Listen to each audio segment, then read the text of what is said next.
কুটে মাঝি কুলি যে যেখানে আমরা আছি, শ্রমিক কৃষক আপামর জনতা বিভিন্ন পেশাজীবী যার যার পেশায় তিনি মর্যাদা এবং দায়িত্ববোধের সাথে দায়িত্ব পালন করবেন ইনশাআল্লাহ। সেই সম্প্রীতির বাংলাদেশ যদি আমরা গঠন করতে পারি তাহলে এই সম্প্রীতির বাংলাদেশকে রোকার সাহিত্য কারোই থাকবে না। এই জন্য আমরা চাই জাতীয় স্বার্থে দল এবং ধর্মের ঊর্ধ্বে উঠে আমরা থাকবো এক। সেই ইস্পাত কঠিন জাতীয় ঐক্য আমরা চাই, যেখানে উলামায়ে কেরাম মর্যাদা পাবেন, পেশাজীবীরা মর্যাদা পাবেন, সকল শ্রেণী পেশার মানুষ মর্যাদা পাবেন। এই যে 24-এর স্বাধীনতা এসেছে এমনি এমনি আসেনি ভাই।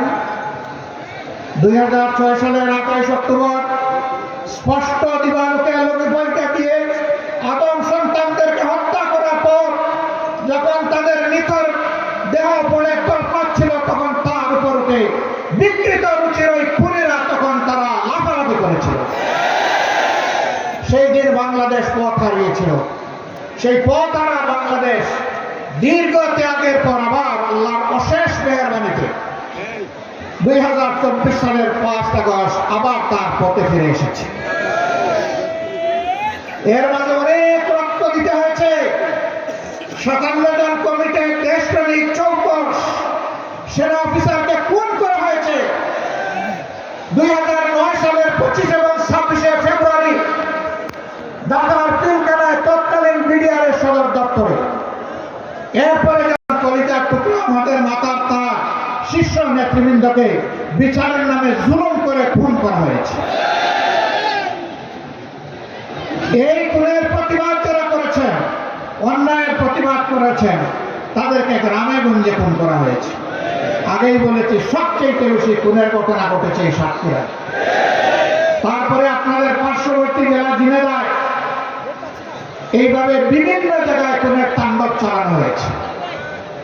ভাই ও বোনেরা, সর্বশেষ এই বছরে 1 জুলাই থেকে শুরু করে 5 আগস্ট পর্যন্ত খুনের বন্যায় বাংলাদেশকে ভাসিয়ে দেওয়া হয়েছে। বৈষম্য বিরোধী ছাত্র জনতা রাস্তায় নেমে এসেছিল। তাদের হাতে কোনো আগ্নেয়াস্ত্র ছিল না, এমনকি তাদের হাতে কোনো ইটপাটকেল ছিল না। তারা শান্তিপূর্ণভাবে দাবি আদায়ের জন্য রাস্তায় নেমেছিল। কোটা সংস্কারের জন্য, কোটা বাতিলের জন্য নয়। তারা বলেছিল যৌক্তিক কোটা দেন, আমাদের আপত্তি নাই, কিন্তু কোটার নামে জাতির সাথে মেধার সাথে তামসা করবেন তা আমরা মানব না। কেন তারা এটা বললেই যায়?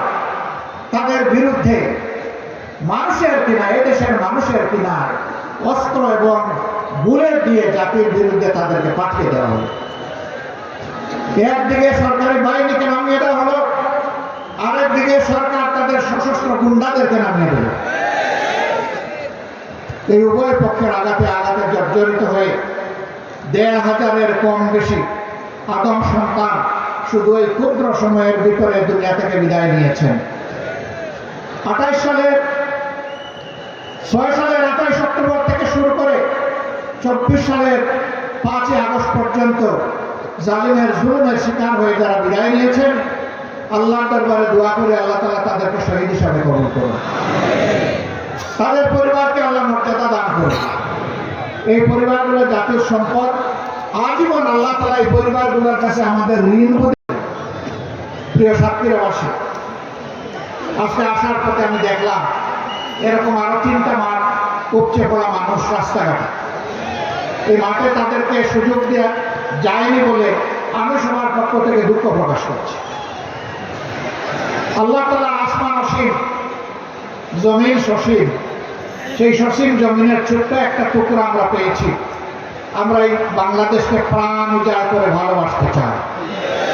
আমরা ভালোবাসি। এই জন্য আমাদের কোনো দাদা, মামা, খালু, ফুফির বাড়ি নাই। এটি আমাদের আউয়াল ঠিকানা, দুনিয়ায় এটি আমাদের আখের ঠিকানা। আমাদের উপর জুলুম করা হয়েছে, আমরা দেশ ছেড়ে কোথাও পালিয়ে যাই। দেশকে যারা ভালোবাসে তারা দেশ ছেড়ে পালিয়ে যেতে পারে না। দেশের প্রতি যাদের দায়বোধ তাই তারা যে কোনো সময় দেশকে খোদা হাফেজ বলতে পারে। আমরা বলবো না।